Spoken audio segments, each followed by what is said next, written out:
Now, if you're tuned in, take a moment to consider where you are and the time as you listen. We're about to step into a frozen moment, a stark memory from a bitter frontier. The year is 1941, deep in the snow-choked forests of eastern Finland, where the Soviet invasion has turned the silent wilderness into a brutal, unforgiving battlefield. The air, heavy with the sharp tang of gunpowder and the pervasive scent of pine, also carries something else, something desperate. Corporal Ivan Petrov, his face a gaunt, frost-bitten mask beneath the heavy fur of his Ushanka, clutched his rifle.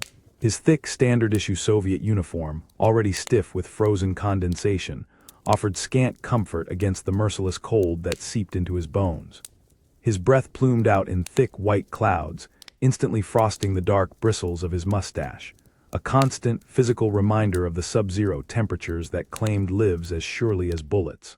His eyes, sunken and bloodshot from relentless hunger and exhaustion, frantically scanned the frozen, shattered remnants of a Finnish supply depot. They had been marching for days, living on meager rations, their progress through the deep snow agonizingly slow. The silence of the vast, white forest, usually a protective blanket, had become a mocking echo of their own gnawing hunger. Every rustle of dry leaves under the snow, every distant snap of a branch, every whisper of the wind through the snow-laden pines was amplified, each sound a false promise or a hidden threat. But here, amidst the twisted metal and splintered wood of the destroyed depot, a different scent permeated the air, cutting through the cold and the fear. It was the unmistakable aroma of preserved meat, of smoked sausage and cured pork, mingled with the faint sweetness of rye bread. A powerful, intoxicating smell, a scent of salvation in the rubble that pierced through the haze of his hunger.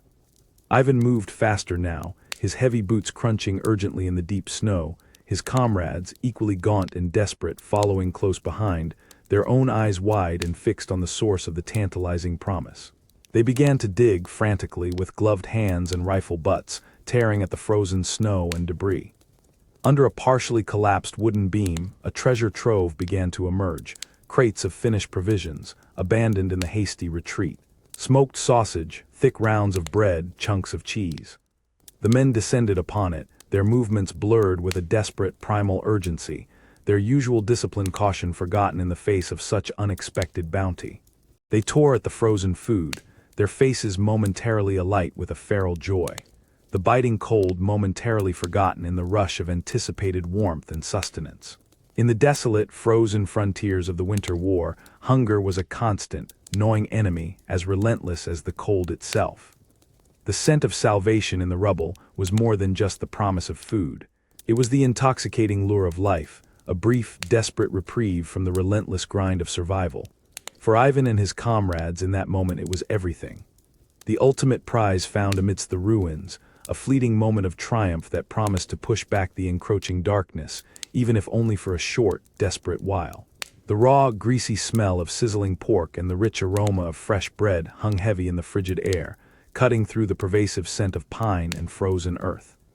It was a bitterly cold night in 1941, deep in the snow-choked forests of eastern Finland. The Soviet soldiers, after their desperate discovery, were now gathered around a sputtering, smoky fire, indulging in a victor's feast under a watchful moon. Corporal Ivan Petrov, his face momentarily softened by the warmth of the fire and the satisfaction of food, tore into a thick round of smoked sausage. His comrades, equally gaunt and frostbitten, were a tableau of ravenous hunger, their movements clumsy in their thick, frozen uniforms.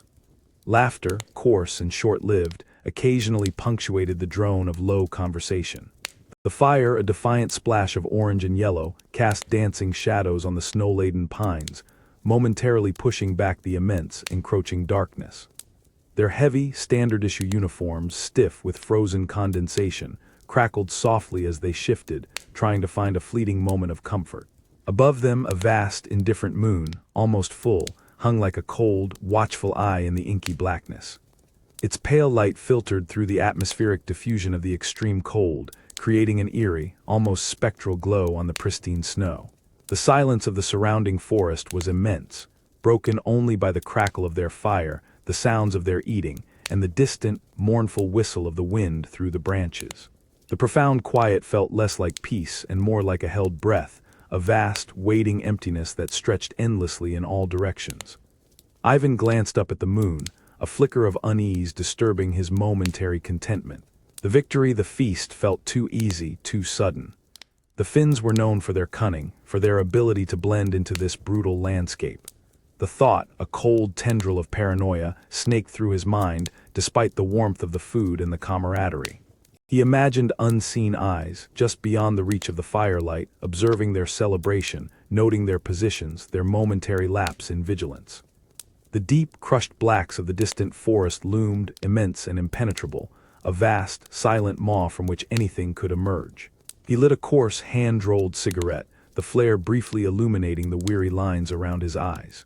He took a long drag, the acrid smoke mingling with the steam from his breath, a small, private act of defiance against the cold and the gnawing sense of being watched.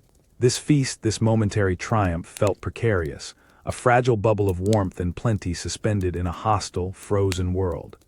In the desolate, frozen frontiers of the Winter War, moments of respite were often fleeting, and victory could be a dangerous illusion. For Ivan and his comrades, their victor's feast under a watchful moon was more than just a meal. It was a desperate, almost reckless indulgence, a momentary lapse in vigilance that held the potential to turn their triumph into a bitter, devastating reversal, a chilling testament to the unforgiving nature of this brutal conflict. The bitter metallic tang of cold steel met the even colder air, carrying the faint, sharp scent of pine and gunpowder. It was a brutal night in 1941, deep in the snow-choked forests of eastern Finland, where the border had become a fluid, deadly line. Here in the vast, silent wilderness, a different kind of vigil unfolded, one measured in breath and blood. Rifleman Edu Kontio, his face a landscape of etched weariness beneath the heavy fur of his kaipire, lay motionless in a shallow snow trench. His thick white winter uniform, stiff with frozen condensation, offered scant comfort against the merciless cold that pressed in from all sides. His breath plumed out in thick white clouds, instantly frosting the dark bristles of his mustache, a constant physical reminder of the sub-zero temperatures. His left eye, narrowed to a slit, was pressed hard against the rubber eyepiece of his rifle scope, his entire world compressed into the distorted, magnified circle of its lens. This was the eye through the crosshairs. Through the scope, the distant, blurry forms of Soviet soldiers, barely discernible through the atmospheric diffusion of the extreme cold and the fading light, resolved into stark, monochrome figures. They were gathered around a sputtering campfire, their movements clumsy and blurred by the distance and the swirling, fine snow, indulging in what Edu knew was a temporary, reckless reprieve, their victor's feast. He saw the glint of metal mess kits, the frantic movements of hands tearing at food, the sudden, boisterous laughter that carried faintly on the wind, a jarring, alien sound in the profound quiet. The crosshairs, fine and dark, bisected his target, the center point resting steadily on a figure's chest. He felt the insidious cold seeping into his bones, a profound ache that had long surpassed discomfort, but his trigger finger, though numb, remained steady, an extension of his unwavering will. The rifle, a familiar weight against his shoulder, felt like an instrument of cold, surgical precision. The tension was a palpable, suffocating presence, a silent scream in the immense quiet of the forest, broken only by the frantic beat of his own heart. He had been waiting for hours, his body rigid, every nerve attuned to the slightest shift in the wind, the subtlest movement beyond the scope's narrow view. The vastness of the snow-covered landscape, pristine and beautiful in its brutality, was also profoundly isolating, amplifying the feeling of being a single, unseen point of judgment in an indifferent world. The deep, crushed blacks of the distant forest loomed, immense and impenetrable, a vast, silent maw from which anything could emerge or into which anything could vanish. The pale, low winter sun, a weak and indifferent eye in the vast sky, offered no warmth, only a stark, unforgiving light that highlighted the minute details of the frozen landscape through the scope, contrasting sharply with the blurry foreground. For Edu in that moment, the Cold War was not about grand strategies or political ideologies. It was about this singular, terrifying precision, this cold calculus of life and death, distilled into the narrow view of a rifle scope, a silent testament to the unforgiving nature of a winter battlefield and the grim, solitary duty of an unseen hunter. He held his breath, waiting. The sharp, metallic tang of cold radio equipment, mixed with the damp wool of the bunker, filled the air. It was a frigid midnight in 1941, Deep in a hidden Finnish observation post burrowed beneath the dense, snow-covered forests of eastern Finland. The pervasive chill clung to everything, even the sound waves. Corporal Arne Vertinen, his face a landscape of grim lines beneath the heavy fur of his kaipira, sat hunched over his battered shortwave radio. His thick white winter uniform, stiff with frozen condensation, felt like a second skin of ice, crackling softly as he adjusted his posture. His breath plumed out in thick white clouds, instantly frosting the dark bristles of his mustache, a constant physical reminder of the sub-zero temperatures. His eyes, sunken and bloodshot from relentless vigilance, were fixed on the dancing needle of the frequency dial, but his attention was riveted to the faint, persistent hiss in his headphones. For what felt like an eternity, the airwaves had offered only the low, ceaseless hum of background static, punctuated by the occasional distant, distorted burst of Russian chatter. Arne had monitored the Soviet positions through the evening, listening to their boisterous celebration around a discovered food cache, their victor's feast. He knew the trap had been set, the bait taken. Now he waited for the inevitable. The profound quiet of the forest above, usually a comfort, was now a vast, suffocating presence, amplifying the tension in the small, cramped bunker. Then it came, a sudden, jarring rupture in the static. Not a clear message, but a chaotic, terrifying explosion of sound. Distant, muffled rifle fire, sharp and quick. Shouts cut short, desperate. A cacophony of human cries instantly silenced, swallowed by the immense, indifferent night. It lasted only seconds, a brutal, fragmented symphony of violence. Through the intense crackle of static, a brief, almost distorted Finnish voice, calm and concise, registered faintly, a single word, clear, before the airwaves collapsed back into a furious, overwhelming hiss and pop. Arne instinctively flinched, his body tensing, but his gloved hand remained steady on the cold bakelite knob of the receiver. He held his breath for a long, agonizing moment, straining to hear something, anything more, above the renewed storm of interference. But there was nothing, only the relentless, unwavering static, now a profoundly different kind of sound. It was no longer just noise, it was the chilling confirmation, the cold, dispassionate sound of a fate sealed. The sausage trap had sprung. The midnight slaughter, so carefully planned, had just concluded, communicated to him by the sudden, brutal absence of all other sound, engulfed by the static. He slowly pulled off his headphones, the rush of cold air against his ears a stark contrast to the buzzing silence they had just imposed. He took a deep, shuddering breath, his chest aching. His gaze drifted to a crude map tacked to the concrete wall, a small, hand-drawn circle marking the Soviet position. The cold, once merely physical, now felt like a creeping dread, amplifying the grim reality of what had just transpired. In the desolate, frozen frontiers of the Winter War, sometimes the most profound communication was not a message received, but an absence felt. For Arne in that freezing bunker, the crackle of static had indeed sealed a fate, not with words, but with its sudden, brutal punctuation, a stark, enduring testament to the merciless efficiency of war waged in the heart of winter, leaving behind only the cold echoes of a desperate, silent victory. The crisp, cold air, now thick with the acrid stench of cordite and a faint, metallic scent of blood, cut through the pervasive aroma of pine and frozen earth. It was a few hours past midnight in 1941, deep in the snow-choked forests of eastern Finland. The silence had returned, profound and absolute, but it was a silence utterly changed, saturated with the chilling echoes of recent violence. Rifleman Edu Kontio, his face a grim, unreadable mask beneath the heavy fur of his kaipira, moved slowly through the pristine white landscape. His thick white winter uniform, stiff with frozen condensation, offered scant comfort against the merciless cold that still sought to claim everything. His breath plumed out in thick white clouds, instantly frosting the dark bristles of his mustache, a constant physical reminder of the sub-zero temperatures. His eyes, sunken and bloodshot, meticulously scanned the snow, not for a threat, but for a measure of the grim task ahead. The battlefield was a horrifying tableau, illuminated by the pale, indifferent light of the hidden moon filtering through heavy atmospheric diffusion. Dozens of Soviet soldiers lay sprawled in the snow, frozen in grotesque postures, their thick, standard-issue uniforms stark against the white. Some were still clutching the half-eaten remains of their feast, rounds of sausage, chunks of bread, now mingling with their own crimson-stained snow. This was the scene after the sausage trap had sprung, the bitter aftertaste of triumph manifesting in the silent, cold reality. Edu paused beside one figure, a young man, his face frozen in an expression of confused desperation, a piece of dark bread still clutched in a numb, gloved hand. He looked at the discarded mess kits, the scattered rifles, the silent evidence of a victory won not through glorious combat, but through cold, brutal efficiency, taking advantage of a desperate hunger. There was no joy, no celebration among the Finnish patrol members.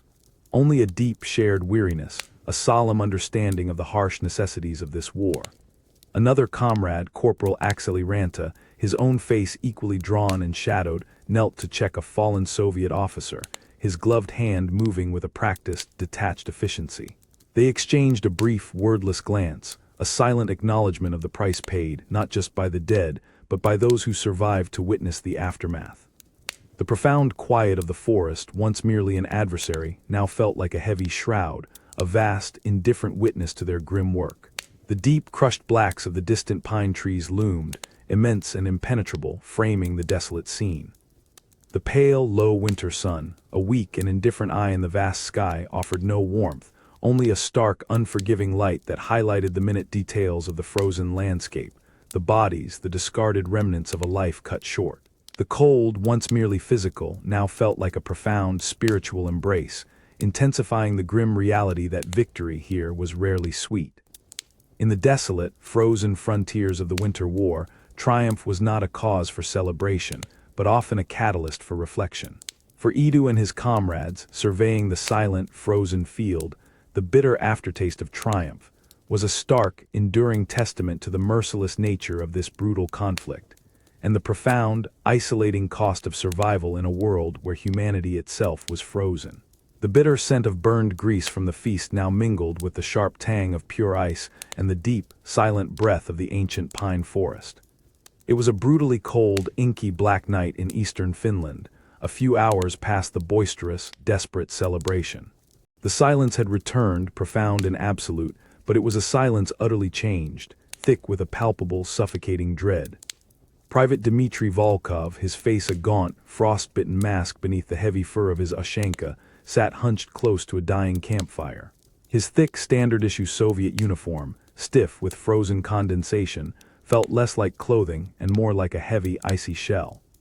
His breath plumed out in thick, white clouds, instantly frosting the dark bristles of his mustache, but the shiver that ran through him was not solely from the sub-zero temperatures. Beside him, Sergeant Yuri Lebedev, usually jovial despite their grim circumstances, stared blankly into the flickering embers, his features taut, his eyes wide and bloodshot, reflecting a profound, unsettling apprehension. The brief, desperate joy of the victor's feast had evaporated, replaced by a gnawing unease that had settled deep in their bones. The laughter had died down, the raucous conversations dwindled, leaving only the sound of the wind, now seeming to whisper with an unnatural, chilling intent through the snow-laden pines. Every rustle of dry leaves under the deep snow, every distant snap of a branch, now felt like a prelude, a subtle, almost imperceptible sound of an unseen presence. They were utterly surrounded by the vast, indifferent blackness, but it was not emptiness. It felt acutely watchful, alive with unseen eyes. Yuri slowly turned his head, his gaze meeting Dmitri's. In the dim, flickering light, their comrades' faces became masks of fear, raw, visceral terror contorting their features, stripping away any pretense of control or military stoicism. Dmitri's eyes, usually dull with exhaustion, were now wide and frantic, darting from shadow to deeper shadow, seeking an escape that wasn't there. Yuri's jaw was clenched so tight his teeth ached, his lips drawn back in a silent, animalistic snarl of dread. The cold, once merely a physical adversary, now felt like a profound, psychological weight, intensifying the unspoken threat that was an inherent part of their situation. A faint, rhythmic crunch, barely audible above the wind, came from the depths of the forest, not from one direction but from several. The sound was too precise, too synchronized, too deliberate to be animal. It was the soft, relentless approach of skis on snow, moving with a silent, deadly purpose. Dmitri grabbed Yuri's arm, his fingers numb but his grip like iron. They both froze, every muscle taut, their hearts hammering a frantic rhythm against their ribs. The immense, indifferent landscape, once a source of their temporary salvation, now closed in around them, a vast, inescapable trap. The silence held, thick and suffocating, before the first chilling whisper of a Finnish ski patrol became distinct, a ghost in the trees. The true nature of their predicament, the sausage trap their hunger had led them into, had finally become terrifyingly clear.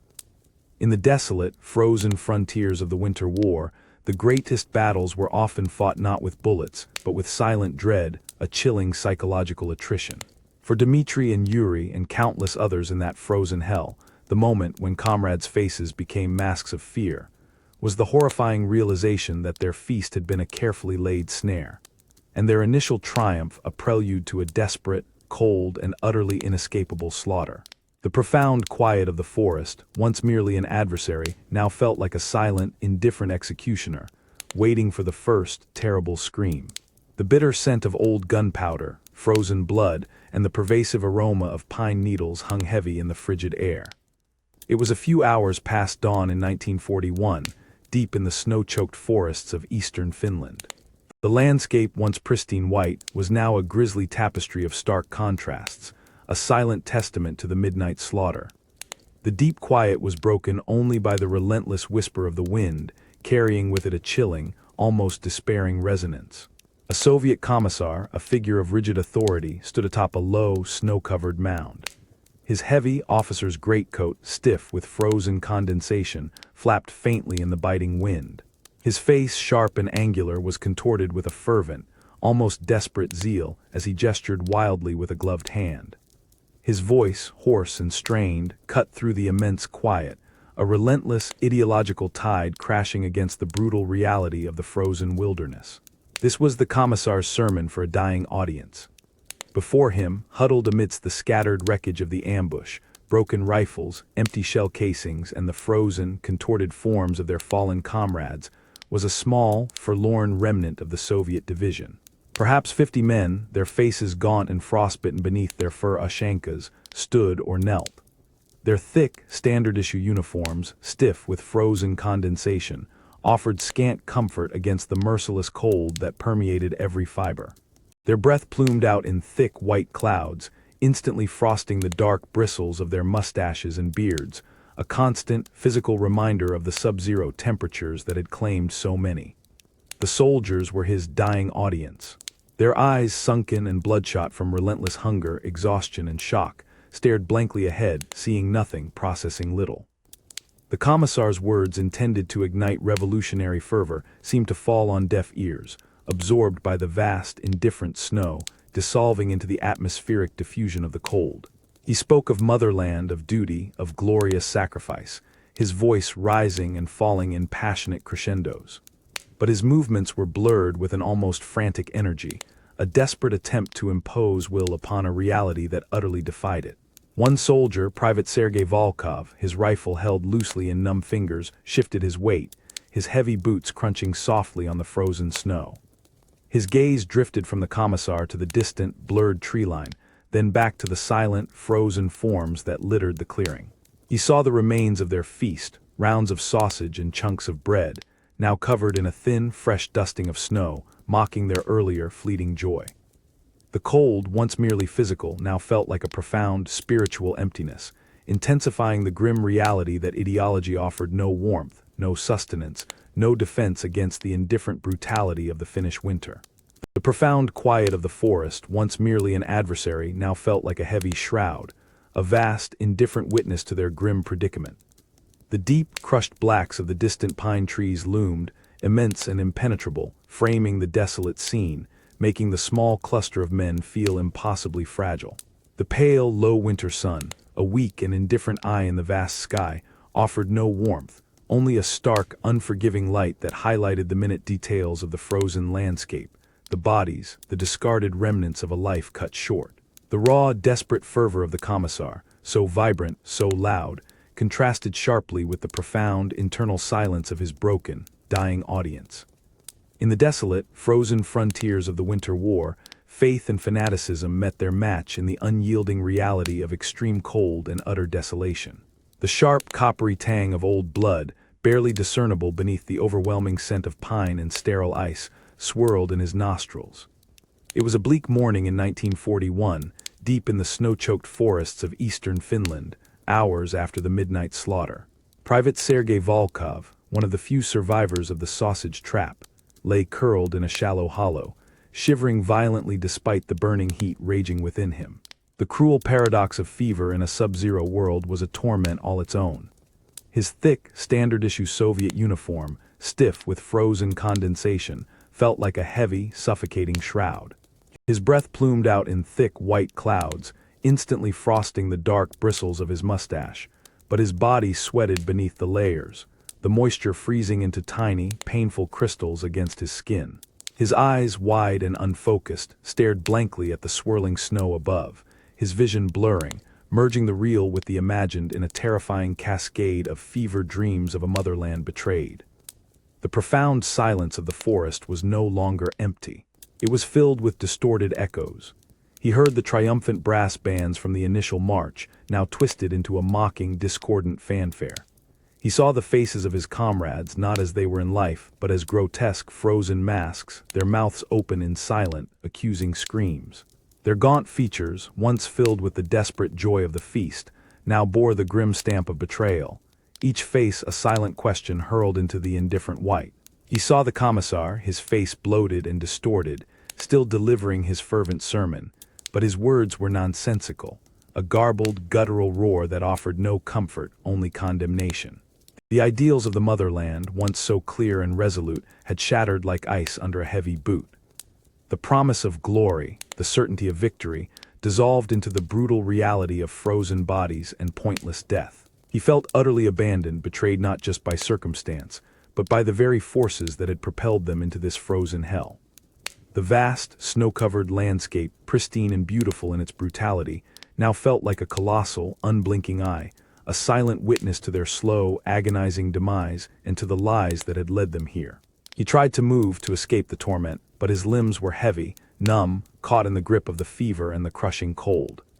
A faint glint of rusted metal caught his blurring vision, a discarded mess kit, its greasy interior smeared with the remnants of the salvation that had lured them to their doom. The cold, once merely physical, had become an internal chill, a profound, spiritual emptiness that intensified his delirium, making the very air vibrate with the silent accusations of the dead. In the desolate, frozen frontiers of the Winter War, the greatest casualties were not always those who fell first. For Sergei, succumbing to his fevered dreams of a motherland betrayed was a descent into a different kind of frozen hell, a chilling testament to the profound psychological toll of brutal conflict, and the shattering disillusionment of a soldier left to die, his ideals crumbling with every rasping breath in a world that had promised glory and delivered only ice and oblivion. The air hung heavy with the sharp, coppery tang of fresh blood, mingled with the pervasive scent of pine and sterile ice. It was a few hours past midnight in 1941, deep in the snow-choked forests of eastern Finland. The silent wilderness, which had moments ago been a stage for desperate feasting, now pulsed with a chilling, profound stillness, a testament to the red symphony of a silent slaughter. Rifleman Edu Kontio, his face a grim, unreadable mask beneath the heavy fur of his kaipire, moved with a slow, deliberate cadence through the brutal landscape. His thick white winter uniform, stiff with frozen condensation, offered scant comfort against the merciless cold that permeated every fiber. His breath plumed out in thick white clouds, instantly frosting the dark bristles of his mustache, a constant physical reminder of the sub-zero temperatures. His eyes, sunken and bloodshot, meticulously scanned the snow, not for a threat, but for a measure of the grim task ahead. The battlefield was a horrifying tableau, illuminated by the pale, indifferent light of the hidden moon filtering through heavy atmospheric diffusion. Dozens upon dozens of Soviet soldiers lay sprawled in the snow, frozen in grotesque postures of shock and sudden death. Their thick, standard-issue uniforms, now dark against the white, were stained with crimson, which bled into the pristine snow, creating a stark, horrifying contrast. Some clutched the half-eaten remains of their feast, rounds of sausage, chunks of bread, now mingling with their own crimson-stained snow. There was no sound, no cry, no last gasp. Only the profound quiet, a silence so complete it felt like a deliberate act, a chilling symphony orchestrated by the merciless Finns. Edu paused, his gaze sweeping across the silent, frozen forms. He saw the discarded mess kits, the scattered rifles, the silent evidence of a victory won not through glorious combat, but through cold, brutal efficiency, taking advantage of a desperate hunger. Each body was a silent note in this red symphony, a chilling testament to the unforgiving nature of winter warfare. The profound quiet of the forest, once merely an adversary, now felt like a heavy shroud, a vast, indifferent witness to their grim work, absorbing all screams, all struggles, all life into its cold embrace. Another comrade, Corporal Axeli Ranta, his own face equally drawn and shadowed, moved amongst the fallen, his gloved hand moving with a practiced, detached efficiency, recovering weapons, checking for any lingering life. They exchanged a brief, wordless glance, a silent acknowledgement of the price paid, not just by the dead, but by those who survived to witness the aftermath. The cold, once merely physical, now felt like a profound spiritual emptiness, intensifying the grim reality that victory here was rarely sweet, and always came at a horrifying cost. The deep, crushed blacks of the distant pine trees loomed, immense and impenetrable, framing the desolate scene. The pale, low winter sun, a weak and indifferent eye in the vast sky, offered no warmth, only a stark, unforgiving light that highlighted the minute details of the frozen landscape, the bodies, the discarded remnants of a life cut short. The raw, brutal efficiency of the slaughter, so sudden, so absolute, had transformed the landscape into a canvas of stark, horrifying truth. In the desolate, frozen frontiers of the winter war, death came with a chilling, profound silence. For Edu and his comrades, surveying the aftermath of the Red Symphony of a silent slaughter, was a stark, enduring testament to the merciless nature of this brutal conflict, and the profound, isolating cost of survival in a world where humanity itself was frozen, and even massacre could be soundless. The air hung still and incredibly cold, sharp with the clean scent of frost and pine, but underneath it all, a faint, metallic tang. It was dawn in 1941, deep in the snow-choked forests of eastern Finland. The inky blackness of the night was slowly, reluctantly giving way to the first pale streaks of first light on the horizon, illuminating a scene that would forever haunt the silent wilderness.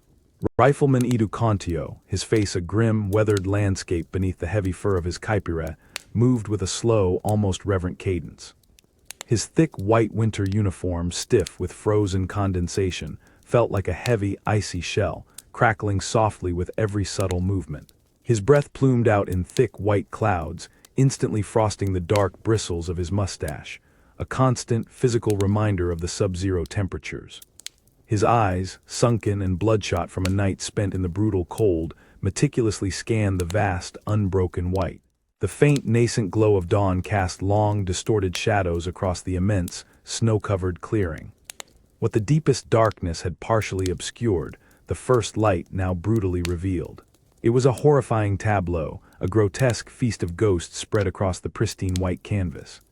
Dozens upon dozens of Soviet soldiers lay sprawled, frozen in postures of frantic struggle, desperate flight, or sudden, bewildered death. Their thick standard-issue uniforms, now dark with frost and grim stains, contrasted sharply with the blinding white snow. Some still clutched the remnants of their feast, rounds of sausage and chunks of bread, now covered in a thin, fresh dusting of rime, frozen monuments to their fatal hunger. The profound quiet of the forest was absolute, a heavy, suffocating presence that seemed to absorb all sound. There were no cries, no groans, no last gasps. Only the mournful whistle of the wind, now seeming to carry a chilling, almost despairing resonance through the snow-laden pines. Edu paused, his gaze sweeping across the silent, frozen forms. He saw the discarded mess kits, the scattered rifles, the silent evidence of a victory won not through glorious combat, but through cold, brutal efficiency, taking advantage of a desperate hunger that had overridden all caution. Another comrade, Corporal Axeli Ranta, his own face equally drawn and shadowed by the harsh morning light, moved slowly through the carnage.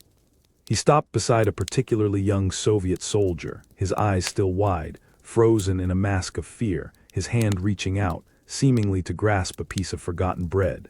Axeli bent, his gloved hand reaching, not to touch the body, but to retrieve a small, discarded pouch near the fallen man's hip.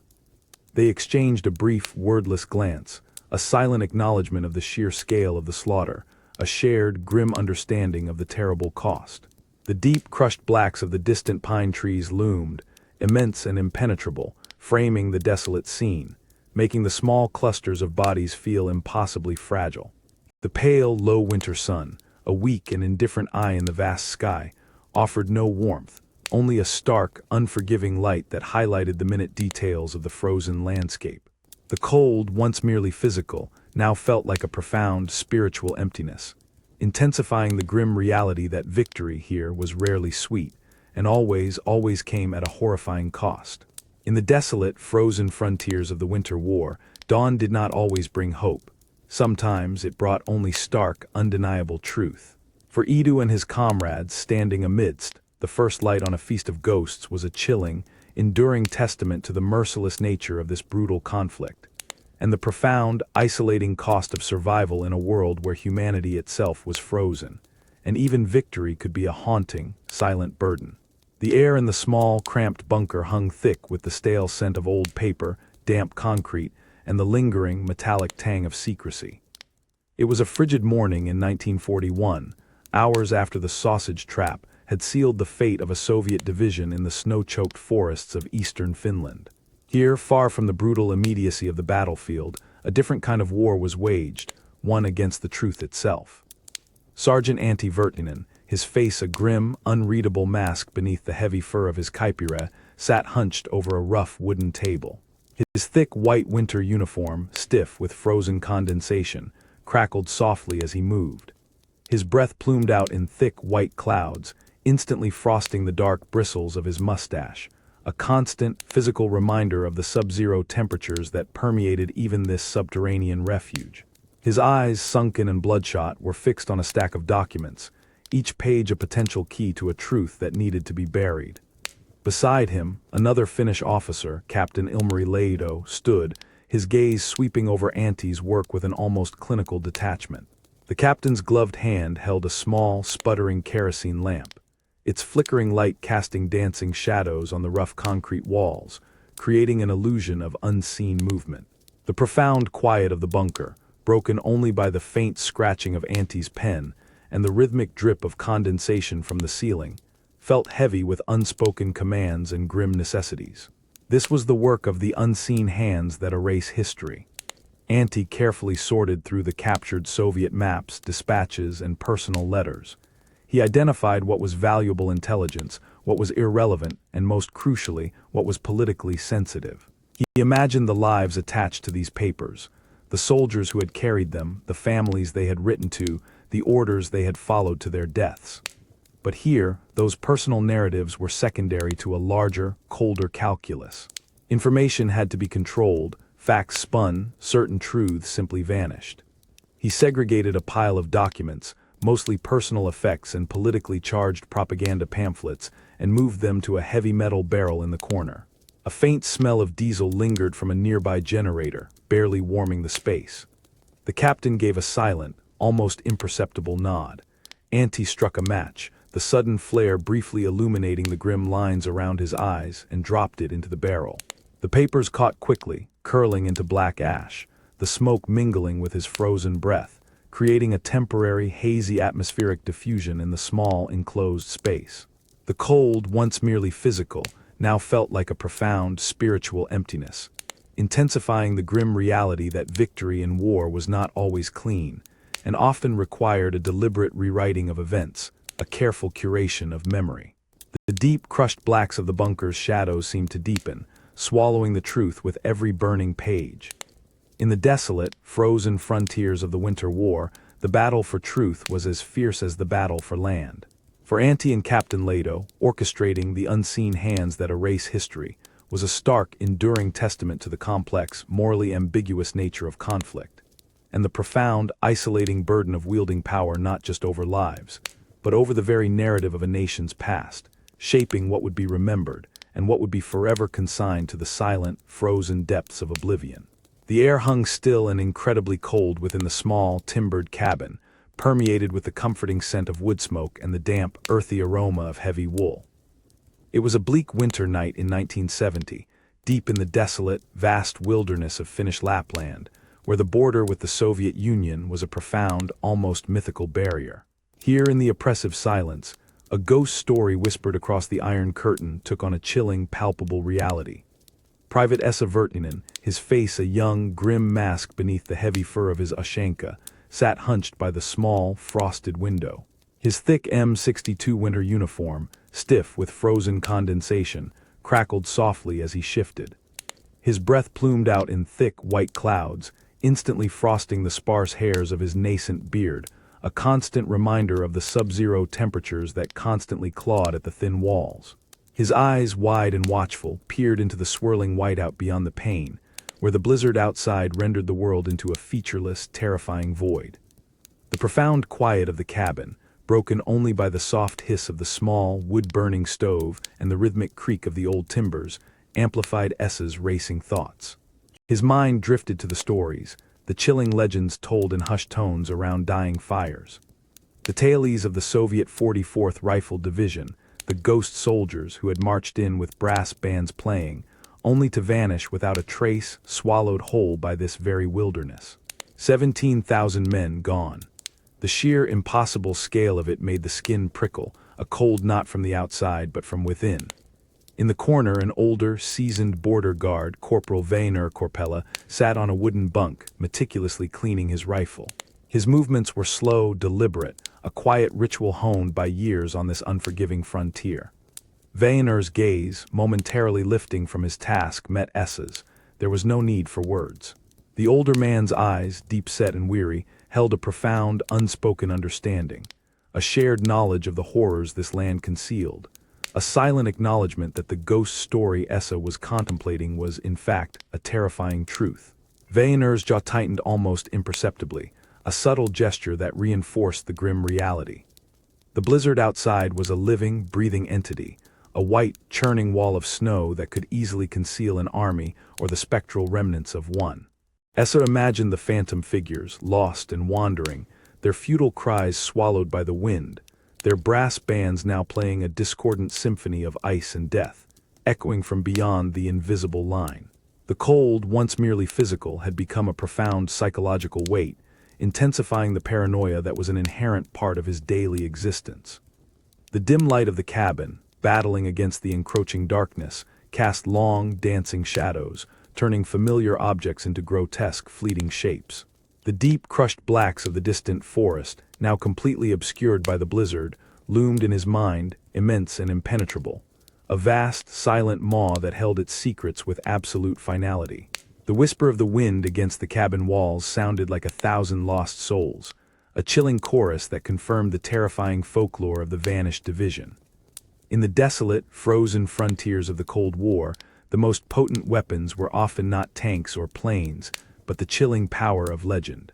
For Esa, sitting vigil in that lonely cabin, a ghost story whispered across the Iron Curtain was a stark, enduring testament to the merciless nature of this brutal conflict, and the profound, isolating burden of living at the edge of a world where thousands of men could simply disappear, their memory a haunting, silent warning carried on the wind.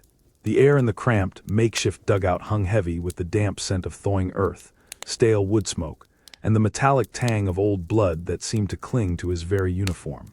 It was a few days after the brutal midnight slaughter of the Soviet division in the eastern Finnish forests of 1941. Corporal Akseli Ranta, one of the ghost soldiers who had carried out that grim task, now faced a different kind of enemy within the profound silence, one fought entirely on the modern battlefield of the body and mind. Akseli sat hunched on a rough wooden bench, his back pressed against the cold, damp earth wall. His thick white winter uniform, stiff with frozen condensation, felt less like clothing and more like an icy shell that encased his aching body. His breath plumed out in thin, white clouds, instantly frosting the dark bristles of his mustache, a constant, physical reminder of the sub-zero temperatures that still permeated the small, enclosed space. His eyes, sunken and bloodshot from relentless vigilance and profound sleep deprivation, stared vacantly at the flickering, meager flame of a small, improvised oil lamp. The silence here was absolute, broken only by the faint, rhythmic drip of melting ice from the dugout ceiling and the frantic, unsteady beat of his own heart. It was a silence that amplified every ache, every memory, every tremor of exhaustion. The images of the ambush, the grotesque, frozen faces of the Soviet soldiers caught mid-feast, the swift, silent brutality of their own actions. They replayed themselves in his mind with chilling clarity, a relentless internal newsreel. His hands, though gloved, felt numb, a constant throb in his fingertips, a dull, aching reminder of the cold that never truly left, even in this supposed shelter. He lifted a mug of lukewarm, bitter black coffee to his lips, the taste a bland, necessary ritual against the encroaching mental fog. The constant battle was no longer against an external foe, but against his own fraying resilience. Every muscle in his body screamed for rest, for warmth, for an end to the ceaseless tension, but his mind refused to quiet, kept alive by a gnawing paranoia, a cold tendril of fear that this grim victory had come at a cost yet to be fully revealed. He rubbed his temples slowly, meticulously, trying to massage away the deep-seated ache that pulsed behind his eyes. The makeshift dugout with its rough-hewn timbers and packed earth felt like a tomb, a claustrophobic cage in the vast, indifferent wilderness. He was utterly alone in this internal struggle, surrounded by the physical evidence of his survival, yet haunted by the ghosts of those who had not. The cold, once merely physical, had become a profound psychological weight, intensifying the grim reality that the war was far from over. It had simply shifted its front line to within him. In the desolate, frozen frontiers of the Winter War, the greatest battles were often fought not with bullets or skis, but within the individual, a silent, enduring test of endurance and sanity. For Axel Ranta, enduring the modern battlefield of the body and mind, was a stark, enduring testament to the profound psychological toll of brutal conflict, and the isolating burden of survival in a world where victory could leave deeper scars than defeat. The long, silent nights in the dugout were a constant reminder that some battles, once begun, never truly ended. The air in the cramped, timbered bunker hung heavy with the damp scent of thawing earth, stale wood smoke, and the lingering, almost acrid aroma of old blood that seemed to permeate the very timber. It was late winter, 1941, days after the brutal midnight slaughter of the Soviet division in the eastern Finnish forests. The sausage trap had delivered a decisive victory, yet in the oppressive silence of this operational hub, a different kind of war simmered, waged in the shadowed glances and unspoken doubts of the lingering poison of mistrust. Captain Ilmari Lado, his face a grim, weary mask beneath the heavy fur of his kaipira, sat at a rough wooden table.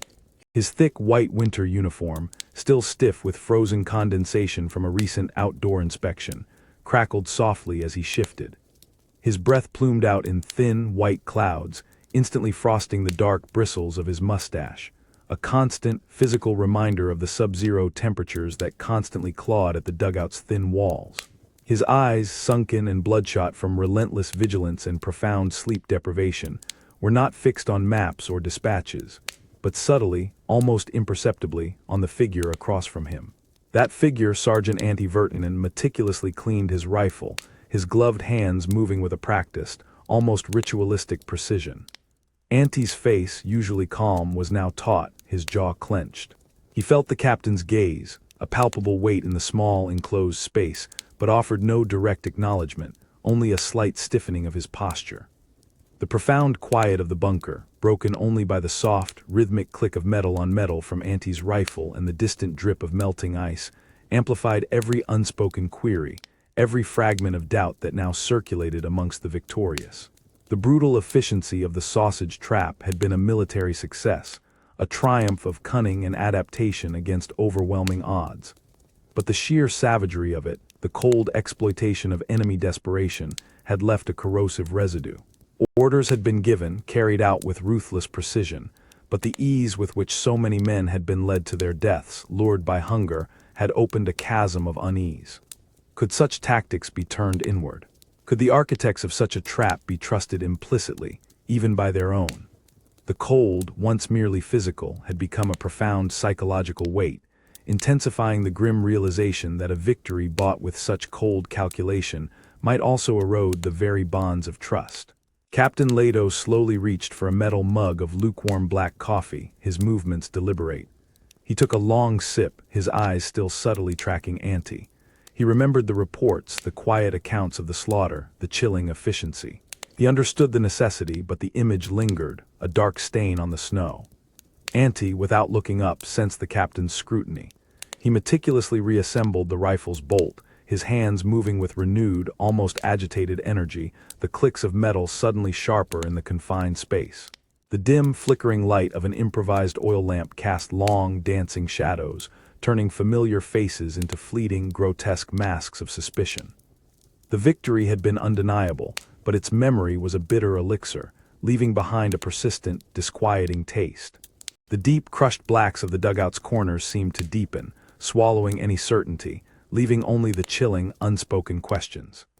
In the desolate, frozen frontiers of the Winter War, victory could be a double-edged sword, and the most dangerous wounds were often not those inflicted by the enemy.